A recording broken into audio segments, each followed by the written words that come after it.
morning, and thank you very much for joining us. I am Yori Folari. Well, I hope you had a great weekend. My guest this morning, Dr. Fassi Yusuf, is a lawyer and communications expert, and Dr. Yemi Makpaderon, who is a strategy and communications consultant. Thank you very much. Good morning. Good morning. All right. Now, I was just thinking about whistleblowing. It's become, it must be catching on. I mean, whistleblowing was behind, the DSS arresting, former Governor Suswan, 45 cars and that kind of a thing. Then whistleblowing was behind the tires. Chinese people, there's a couple of Chinese gentlemen arrested, accused of importing fake tires into Nigeria. Now, I mean, fake tires is as bad as fake pharmaceuticals. I mean, we're talking about life right here.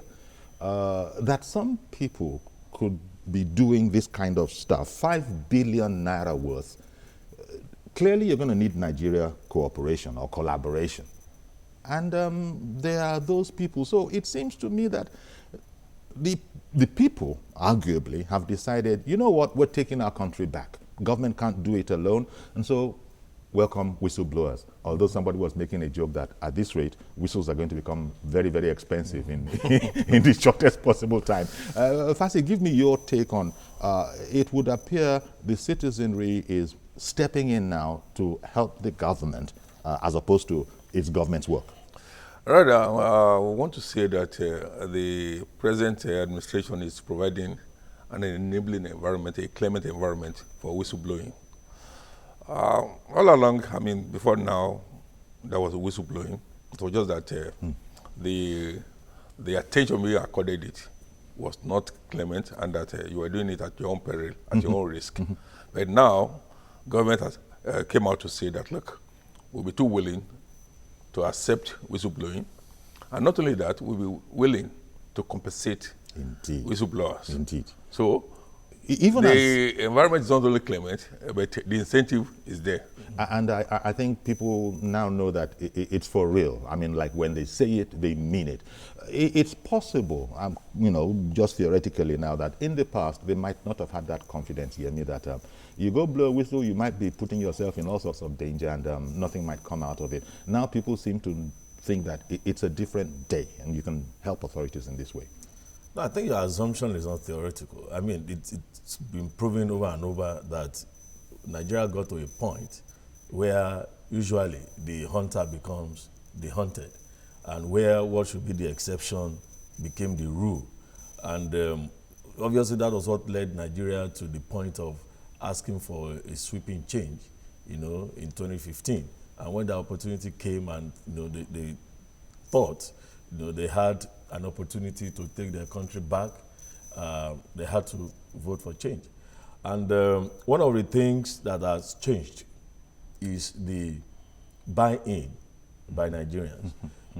You see, no organization, no society, no government, no corporation can succeed on a sustainable level without the adequate engagement of all the stakeholders.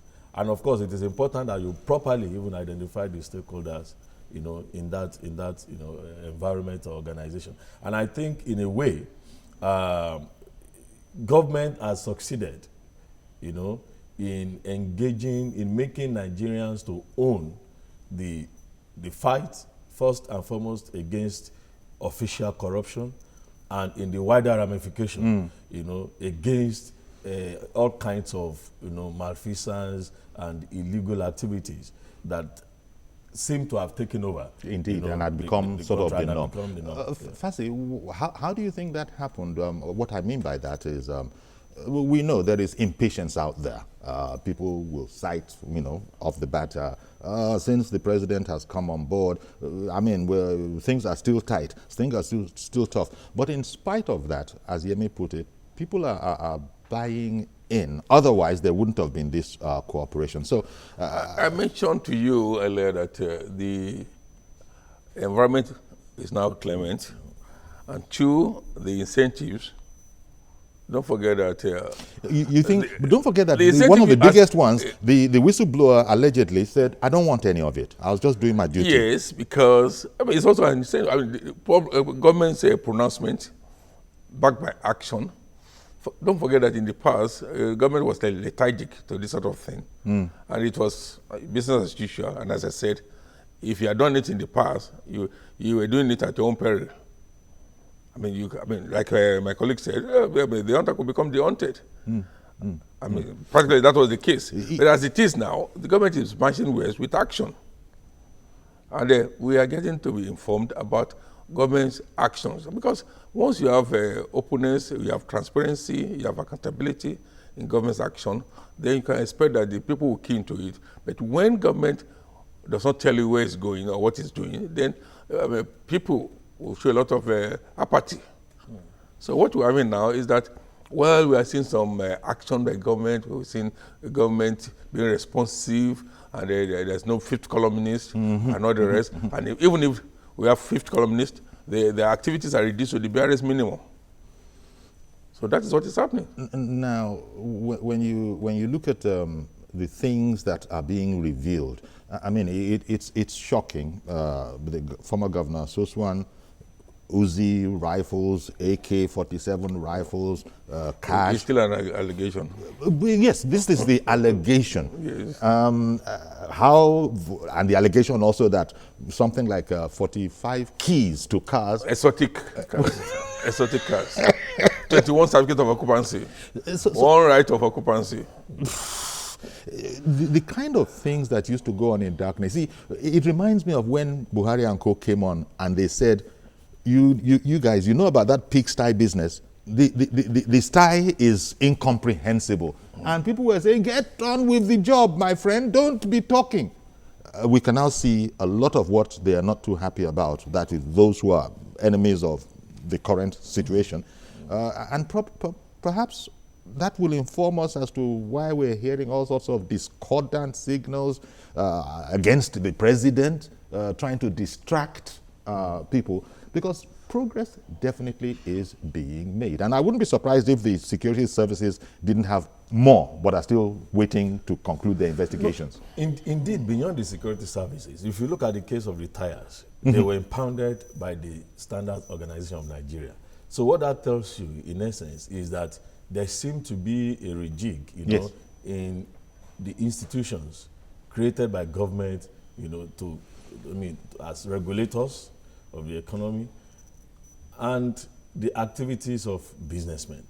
And perhaps the attitude, the whole attitude to business, because you guys have always said that make strong institutions. Stop, don't worry about people. Strong institutions. I watched the SON director that was in charge of the zone where the seizure was made, and I could see conviction. I could see the passion with which he was speaking. I could see the triumphant feeling that, yes, we made a big catch. And I could see the conviction. And somebody tells me that when a Nigerian begins to perform his responsibilities like that, it means he has the full backing of the institution, of the organization.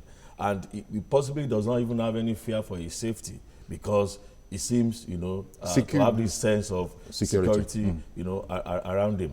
And again, you talked about the criticisms that the president has been subjected to. Obviously, and when you watch the trend, anytime there is a big news, a big catch, in the corruption fight, you find out that for a period of time, you do not find people being political, coming out to criticize the president or the government or the party and so on and so forth. So if this is sustained, I'm not suggesting by any stretch of imagination that government should be so much too concerned about people not criticizing and so go after them. No. What I'm saying is that when people see that institutions are working, laws are being applied, you see a drop in the level of impunity. And because the real problem with Nigeria is impunity. You believe you can do it and get away with it. And one would hope that this would catch on. The more it is going on successfully, people see that, I could also help. I just didn't trust them before. Yes. But now that this and that has done it, I have information. One hopes it will catch on to the level where we become a bit similar to other countries where the outright brigandage, the koro stealing becomes a thing of the past? Yes, one will hope for sustainability. We're hoping for that, and we hope that government will not lose currency, and the tempo will continue to catch on. You see, the problem we have in this country. Talking about tempo, people say the tempo is slow, but hopefully the results, yes, we're talking about results we're seeing. The economic tempo. Okay. You see, nearly the big nations, nearly all the big nations have gone through. Excuse me. I've gone through recession. Let me come back to you, Okay. and I'll please bookmark where you got to. Yes. Stay with us, please, and when we come back, we'll include your calls as well.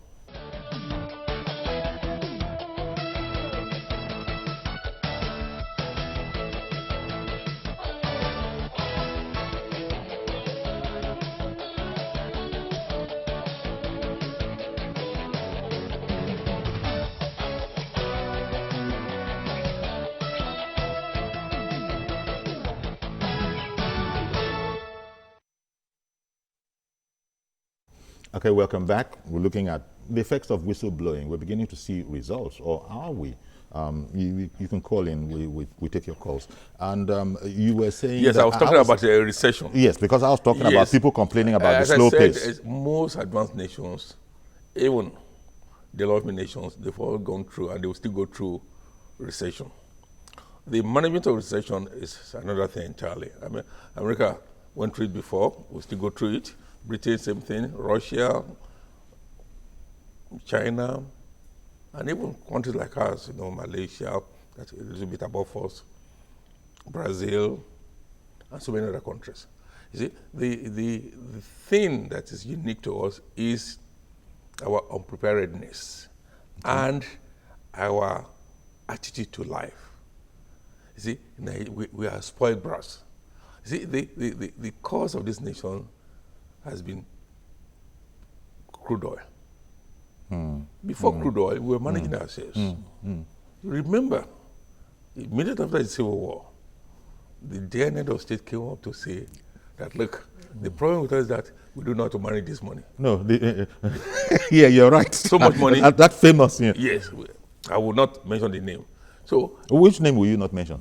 the name of the guy is an old man. Let Yakubu Gowon came out and said that our problem is not money, but how to spend it. How to spend it, how to manage it. That quote can never die from Yakubu Gowon. That was what, remember, even in the whole Western region, now, Ondo, Ekiti, Osun, Oyo, Ogun, part of Lagos, present Lagos State, we were much involved in agriculture, to the extent that we got the Cocoa House. Yes. We got the first television in Africa. We got Liberty Stadium.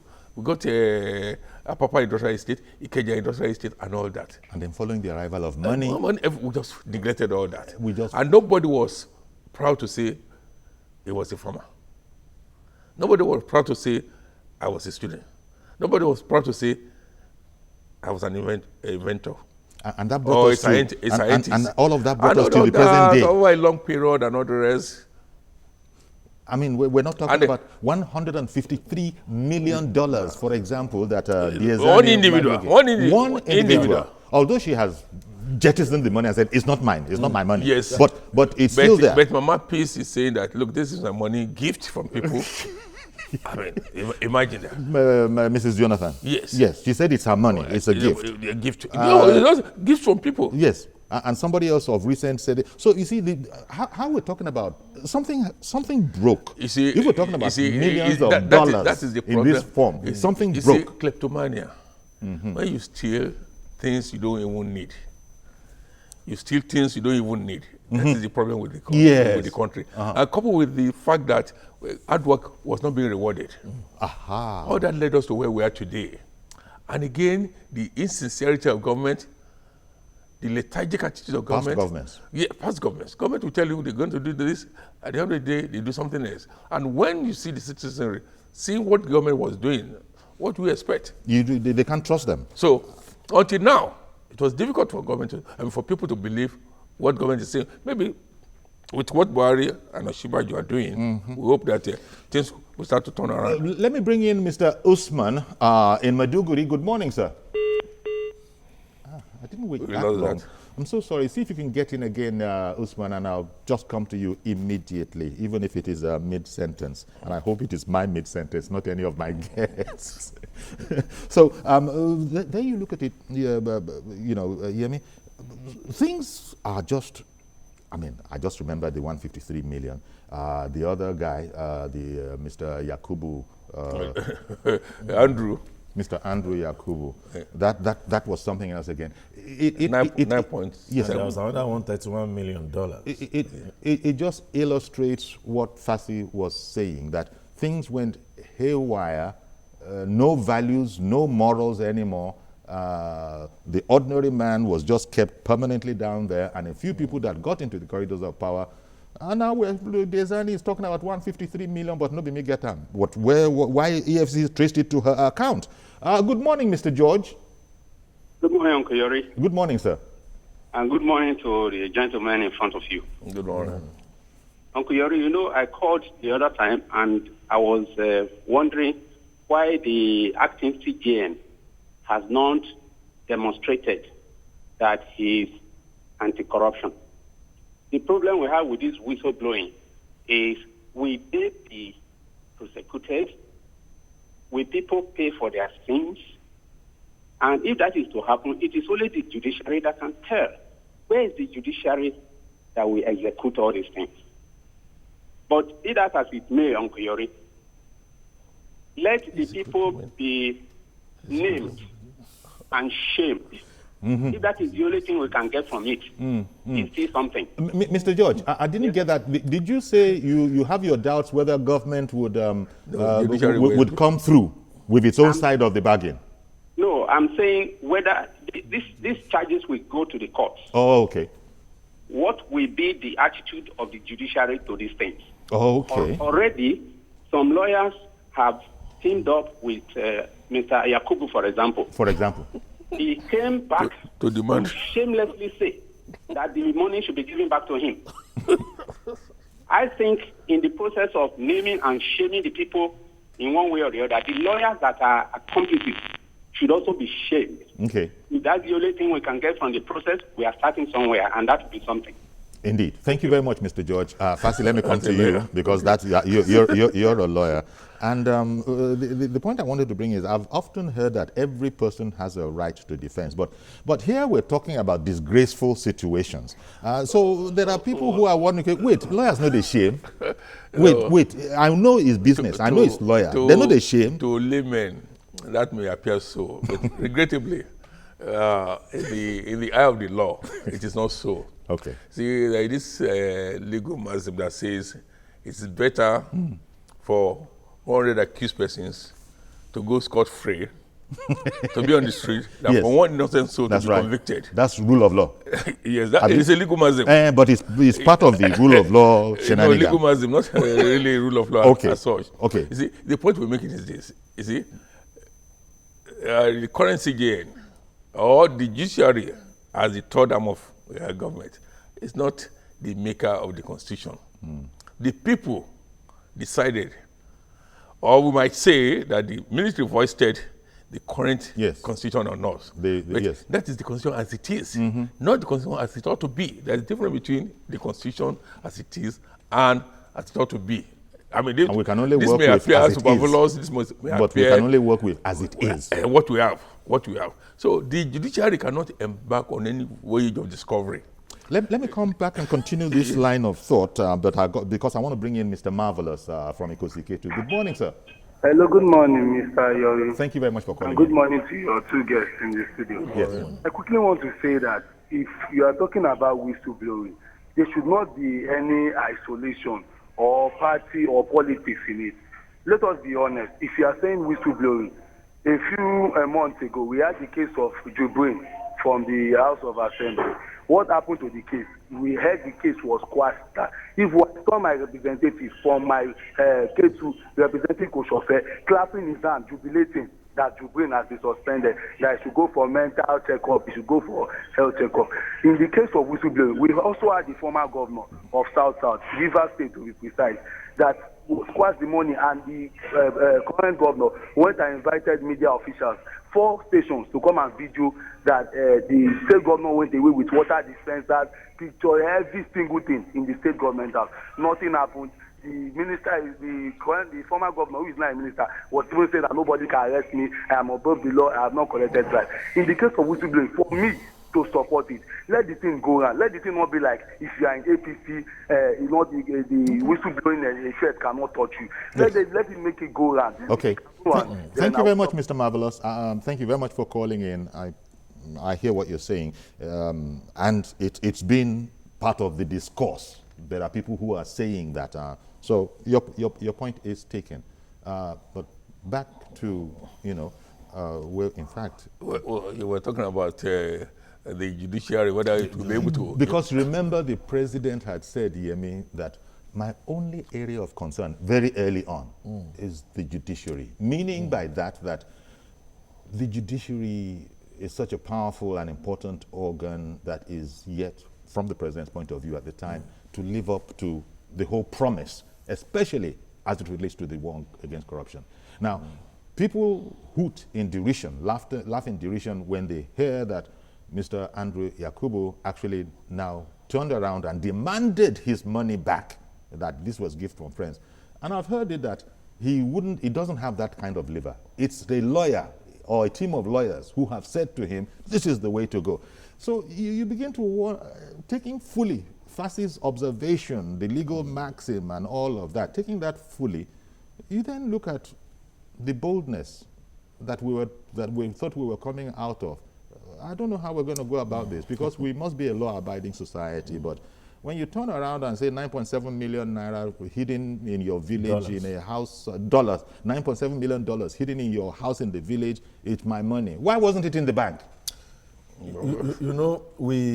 There is an important aspect of getting things done, that we seem to have paid very little attention to, even though it's been mouthed, since 1979, 1980, we've been talking about one form of ethical revolution, to war against indiscipline, to value reorientation. There is an issue with our values. I remember... Well, issue with our values. With our values. Let me quickly take this commercial break and come back to the issue we have with our values. Okay. We'll be right back.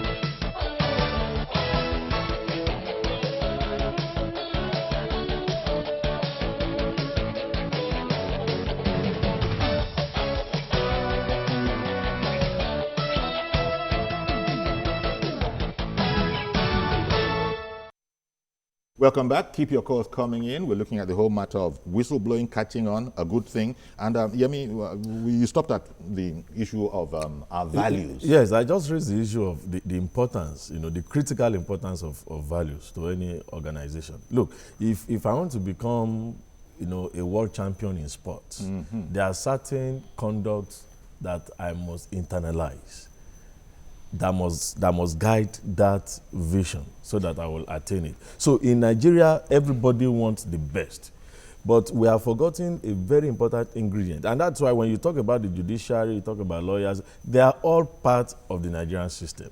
You talk about the police. My problem with what you just said is that the values thing is that unfortunately, you can't just, it's not a two-day affair.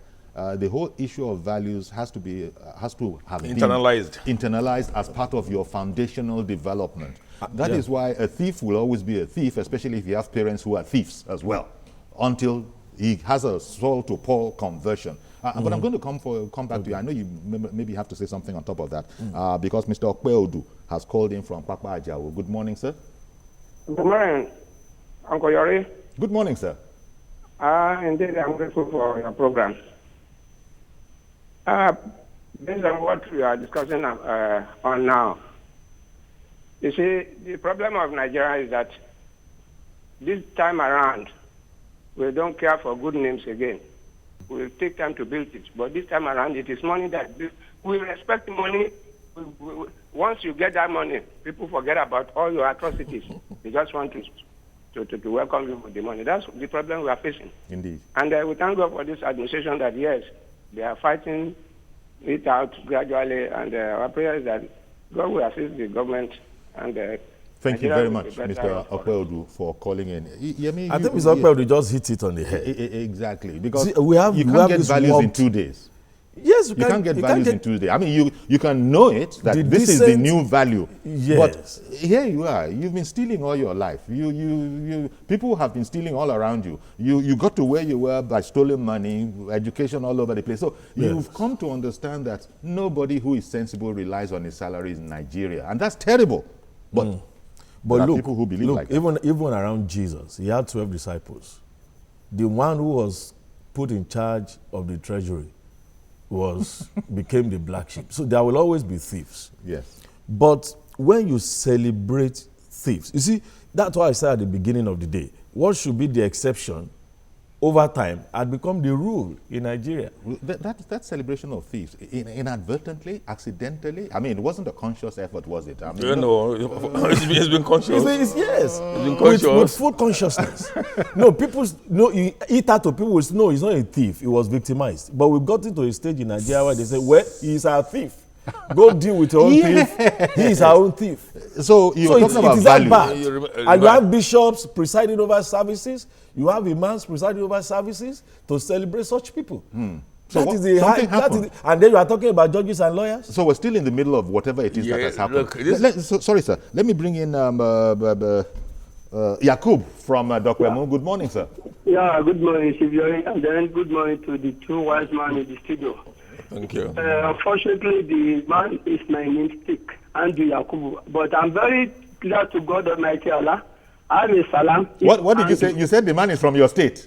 I said that it is unfortunately it bears the same name with mine. With him. And then He bears the same name with you. I really thank God I'm a salam. He is Andrew. So we are different. And then I can never be like him. See, if you really go straight to the point, the last caller has already hit the nail at the right place.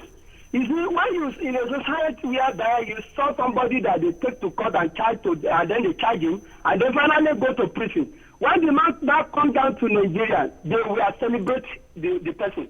What is the message that we are trying to pass to the new unborn and then new generation that is coming up? That corruption pays. But I thank God, this is the policy that I've ever seen this government that is giving to us.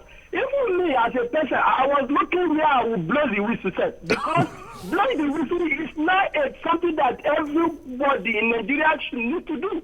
Because now the gardener, the driver, the cook, and those people that earn money illegitimately are afraid of them now, because they know these people can blow the whistle, and then it is very good for them to blow the whistle rather than charge together with those corrupt people. God bless you.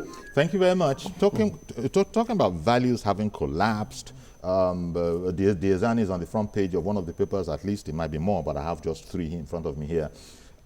She fled to the UK. Now the UK has gotten clearance to proceed with the trial. I think it's scheduled for June. Arguably, if that trial had happened in Nigeria, nothing would have come out of it, arguably. Yes. Well, the point is this. You see, you have to blame our legal system. And that is why Osinbajo, being a professor of law, being a seasoned academic, must put on the necessary machinery to reform our legal system. See, justice administration in Nigeria is one of the worst in the whole world. You see, there are too much of technicalities. And that's to protect the status quo. Procedurally, there are too many technicalities. We've seen some out of the way, but we still have a lot more. You see, if you take the French system, for example, you are proven guilty until you prove your innocence. But what do we have in this country? Everybody is presumed innocent. Yes. Until you can prove the guilt of the accused. And that's the problem. Because If I said somebody, okay, Yakubu now, Yes. You have to prove that he actually stole that money. Instead of Yakubu proving that, that he earned it legitimately. So the loopholes have been exploited. The loopholes are being exploited. And the only way to change that would be constitutionally. You'll be surprised when if Yakubu will not come out to say that, look, it was trial by ordeal. That he was forced to make that statement at gunpoint for admitting that to admit we've heard that before. That yes, that I signed a confessional statement at and gunpoint. that's why you have trial within trial. Susan, thank you for holding on. Susan in Okwebi, go ahead now. Susan? A problem that we said they said somebody. All those say somebody. This one, this money, this one. Let's start measuring names. Now is Ibori, it's only Ibori that they convict in London and come back, and let's say somebody they convict them, they come back, they come and celebrate. Is Ibori, let's start measuring them. So when you start measuring them, we will know. If they want to come out for election, we know that is Ibori or that time we will not vote for them. If Mr. Sanusi that time we will not vote for them. But this one that we are covering here is Mr. Lagbaja will not know this, and they will still come out, we'll still vote for them, we'll still put them in office. So most of them that is ruling us now, sir, Mr. Yori, if they can see anyone that is clean, that doesn't have any case in the court, Mr. Yori, point them out, all of them in National Assembly, House of Assembly, let's point one that doesn't have any skeleton in their cupboard. And they are the one is M of affairs. So how do you want to fight the corruption? How do Buhari want to fight the corruption? When all the people that are in M of affairs, they are there. Saraki is there now. There's no suspension. If they want to say it goes to suspension, there will be one law that is skinny cooking because they will get me still there ruling up. So how do we want to speak as somebody to run with Susan, thank you very, very much. The problem here is that you can't just be mentioning names any old how. There are laws of libel, and if you say it, it's slander. If you write it, it's libel. So it's a delicate area. And Fassi was just explaining to us how the law might not be all that we want it to be, but it is what it is for now. And so we have to follow it. That aside, you see, but Yemi had alluded to name and shame. Yeah, before that, let me just address our own apprehension. Sure. You see, the Constitution says if you have been found guilty of corruption, for the next 10 years, you cannot occupy any public office. Yes, that door is there. But what did we find in the last dispensation? The president gave them a national pardon. Yes. And which was sad. It was a political solution. No, I couldn't be to win votes. To the detriment of the national values. To win, it was a political matter now. The national ethos was assaulted by that singular act. Now, there's a problem with what you just said, Fassi, because if, as you say, that was because of votes, now those people that are so much in support of this person that he could just say, could sway the matter, isn't that a bigger problem that it's not just the one guy, but all these hordes of people? Okay, so because of the expediency of votes, you're going to lose the national values or ethos.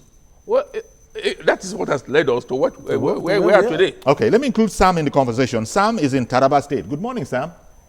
Hello, good morning, sir. Thank you for calling in. Yes, so my name is Sam calling from Jalingo. I just want to contribute. You see, the problem we are having in Nigeria, everybody will come and give his own perspective. But the truth is that there are some basic things that if they are not done in Nigeria, if you like go up, go down, you still come to the same thing. Like me, I have the statistics. Statistically, I found out that one of the biggest loopholes we have in this country is that we don't have a database. People keep reeling data from where only God knows where those data are coming from. What we in the statistics tend to be cooked data, where somebody will tell you that Taraba State has how many tons of rice in circulation. Then you go to the market, you cannot buy rice. You begin to ask yourself, how come Taraba is the highest producer of rice in Nigeria and yet you can't get the commodity to buy? So you begin to ask questions, where do those data come from? And I know it's a deliberate attempt by our leaders. They don't want us to get a database so that we do not know where facts are coming from, so that whatever they like, they will just get up one day and tell us whatever they like. Then on the case of Ibori, What I want to say on the case of Ibori is that the question people have not asked themselves, why are people celebrating Ibori? Mind you, Ibori and Alamesia were fighting a cause in 1999. The people of Niger Delta knows that the history of 13% derivation cannot be written without Alamesia and Ibori. And even the establishment of the NDDC.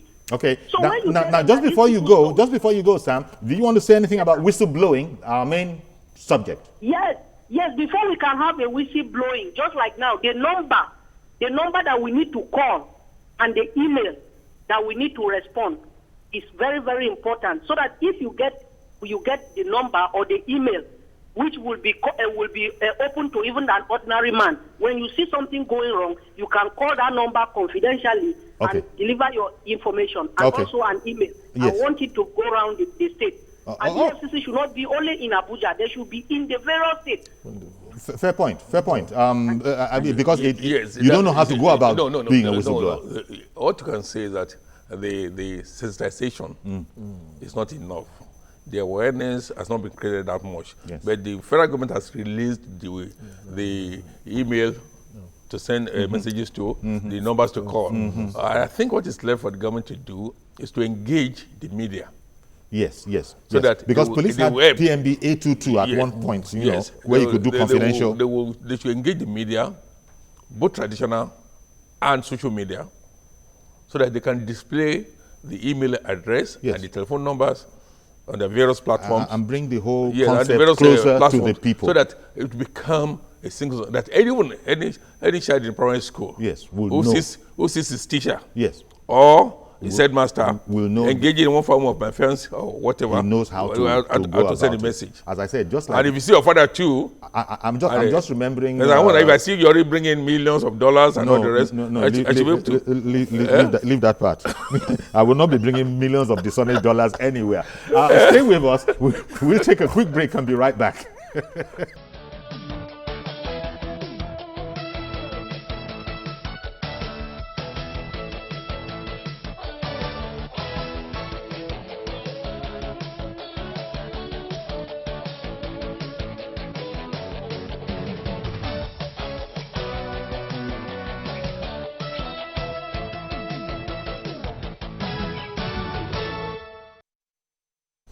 Welcome back. We're looking at whistleblowing catching on. Is it or isn't it? And Larry is waiting in Oshodi to join the conversation. Good morning, sir.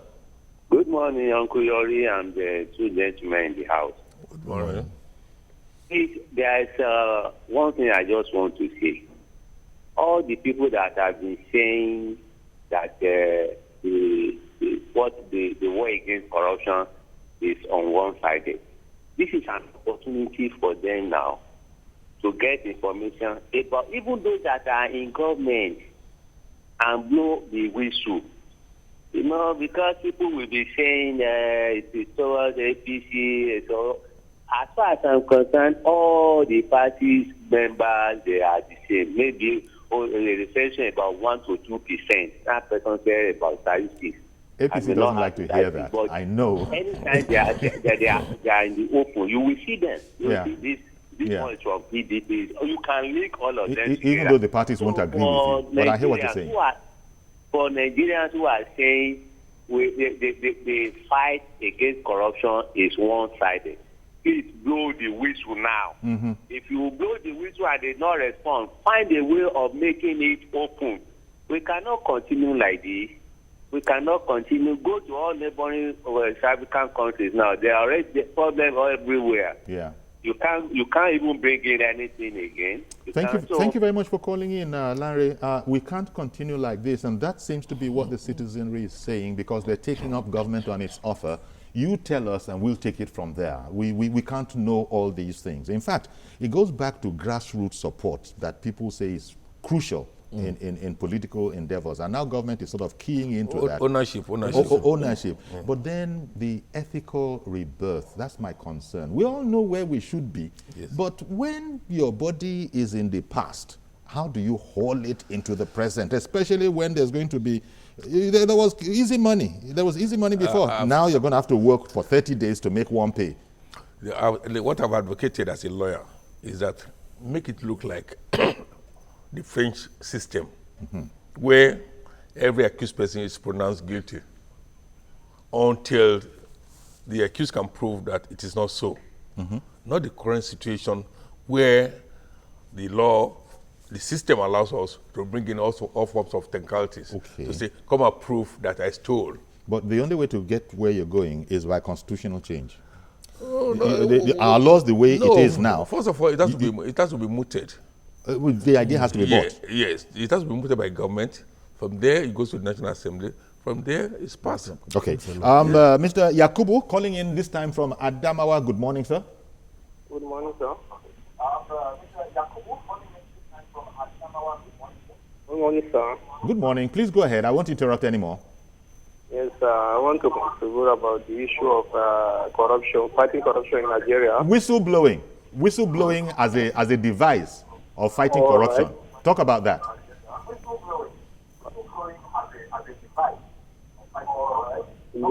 Yes, of course. But the way that this government is handling this issue is something seems different. When you are thinking of whistleblowing, fighting corruption in Nigeria, it's something that is happening only in the cities.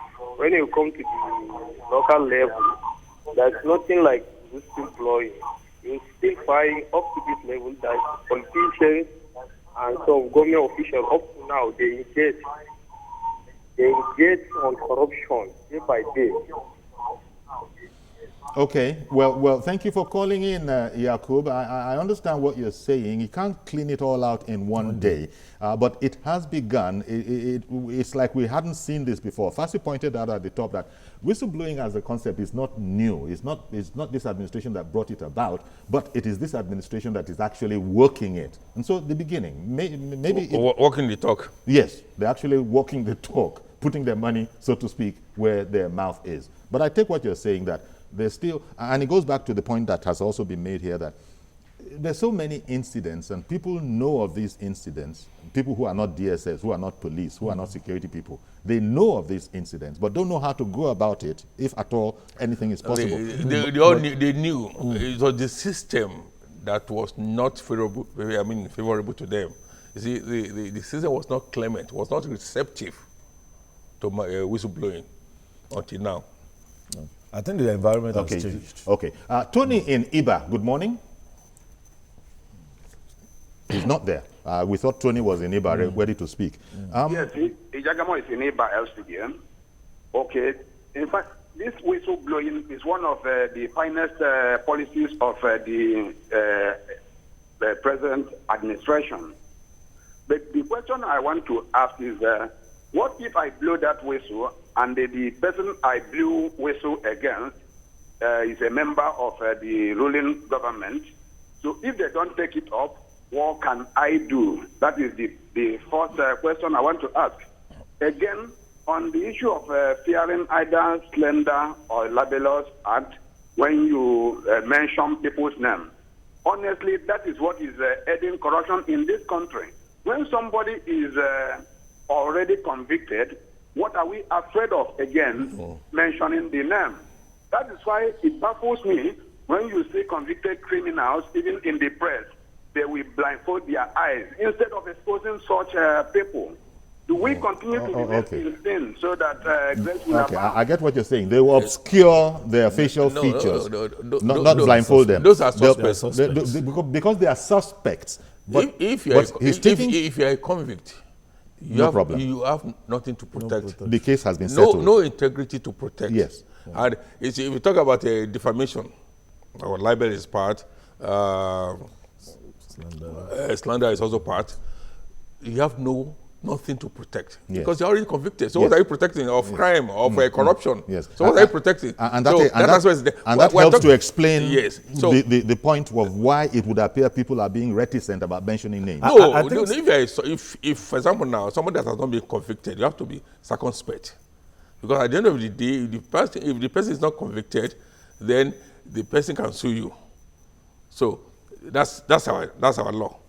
And it's to protect people from unnecessary defamation. Indeed.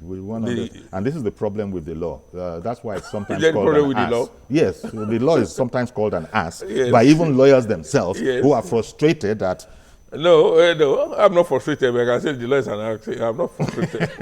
I think we need a wholesale. I've said it. I've said it. We need a wholesale. Most lawyers will agree with you that our legal system, the legal system is the way it is, not the way it ought to be. Like for example, I've advocated on this platform that let's have the French system where it will make you guilty until you can prove your innocence. Your innocence. Well, the law is what it is, but people are cooperating with the system. I think their security is guaranteed. At least they're feeling sure now, surer than they ever were, that you can go ahead. And government is, the people are partnering with government. I think the gentleman who called in from Adamawa, I believe, Yakubu, who called in from Adamawa, said... No, from Yola. Was it from... Adamawa. Adamawa. Yes.